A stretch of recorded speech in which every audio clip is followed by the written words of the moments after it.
Hi everybody! As you can see, I'm back at the kennels today. It's nice to be back. It's really nice to have my doggy cuddles again. We haven't got many in at the minute, but we've got enough to keep me busy. You'll hear them barking now and again. We've got a few couple out there that like to bark at the ones in the free run area, and we've got a little oldie, bless him, there he goes. He gets a little stressy sometimes, so he needs lots of extra cuddles.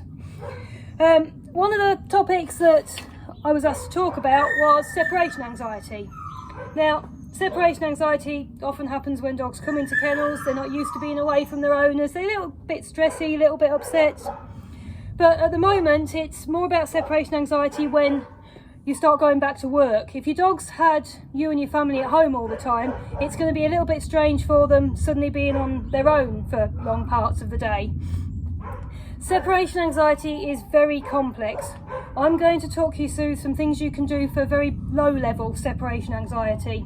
If your dog is really, really high level, it's stressing, it's pining, it's chewing things, killing the house, then you really need to seek some professional advice. I've been working with dogs many years. I've learnt a lot over those years, but I would never call myself a professional behaviourist, and I would never give advice as such. You have to be very careful with dog behaviour. If you give the wrong advice, you can make the problem 10 times worse. So like I said, I'm just going to give some info about helping with low level separation anxiety. By low level, I mean a little bit like this one, a little bit of whinging and whining when you leave, maybe barks for a little while and then quietens down.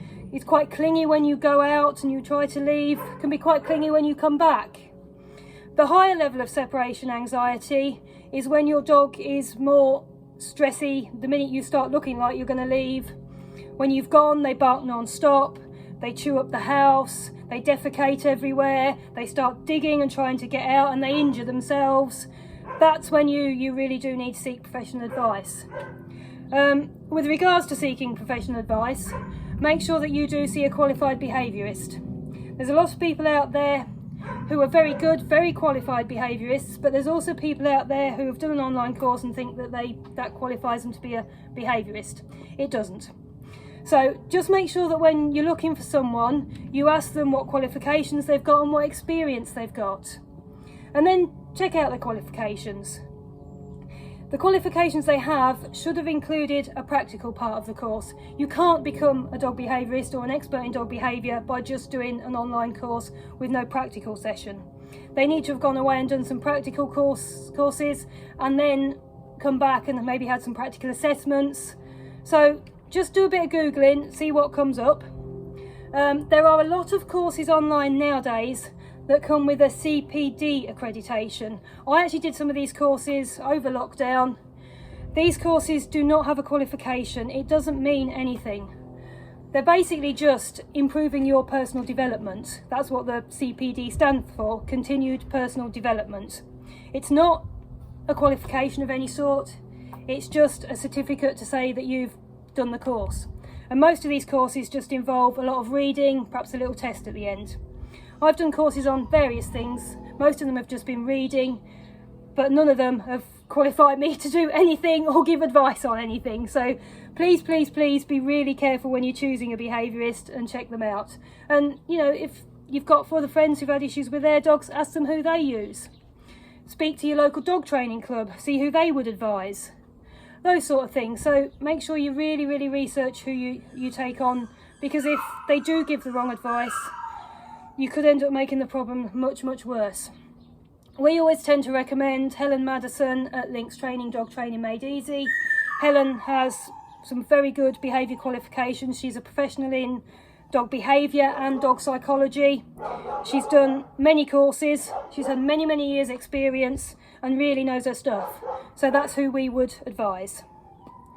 Now, if your dog gets a little bit of separation anxiety, and you've noticed that more as lockdown's gone on, they've spent more time with you, you need to start by leaving them for short periods. So rather than just going out to work for 6 hours or 4 hours, whatever, leave them for half an hour on their own, come back. Then next week, leave them for an hour on their own, come back. And build up the time that you're leaving them on their own so that they're not alone for a long period straight away. When you do leave them, make sure you don't make a fuss when you leave. No big fussing, cuddling, oh mummy's going to miss you, be a good boy. Just bye bye Rover, out the door. The more worked up you are, the more worked up they are. It's like leaving your dog in the kennels. They're picking up on any stress you've got. So if you're stressed because you know they're going to be stressed when you leave them, they're going to pick up on that. It's going to make them worse. So a quick goodbye. One thing you can do is when you're leaving them, leave them with a treat ball with some of the kibble in it, one of the puzzle toys with some food in it, or do them a Kong, the big Kong toys. I should have bought one of those, we've got some of those. I should have given you an example. But they're brilliant because you can put some of their, if they have wet food, you can put that in it. You can put natural yogurt in it, you can put some of their kibble in it. You can use peanut butter in it, but please make sure your peanut butter is xylitol free. Please check the labels. A lot of the peanut butters now are having xylitol added to them. It's poisonous to dogs, so please check the label. But with things like the yogurt and the peanut butter, you can then stick the Kong toy in the freezer, and when it comes out, it takes them much longer to get the food out from the inside. So lots of things you can do with a Kong toy. But when you leave, give them that, give them something to do while you're away. Then when you come back, again, don't make a fuss. When you come in, if you make a massive fuss of them the minute you walk in the door, they're going to be super excited to see you. That's to be expected, especially if you haven't been leaving them much. But the worst thing you can do is make an instant fuss of them, because you're encouraging them to get overexcited, jump all over you, perhaps start nipping because they're so excited. You need to wait until they've calmed down a little bit. So walk in, ignore them until they've calmed down. Even if you just give them a minute of that, if you can only manage a minute of ignoring them until they're a little bit calmer, just that small amount will be better than nothing. I know it's hard. You've come back, you've missed them, they're all excited, they want to say hello. But by rewarding the excitedness, the jumping up, the behaviour that you don't really want, you're rewarding that and you're encouraging them to do it more. If you wait till they're a little bit calmer, they will soon pick up on the fact that once they're calm, you will come and stroke them, and they learn that that's how they need to behave when you come home. One of the other things you can do if you are having a few issues with a little bit of separation anxiety, to split up their day a little bit, is get a dog walker to come in. You can have someone come in to take them out for a walk, or just to let them out in the garden.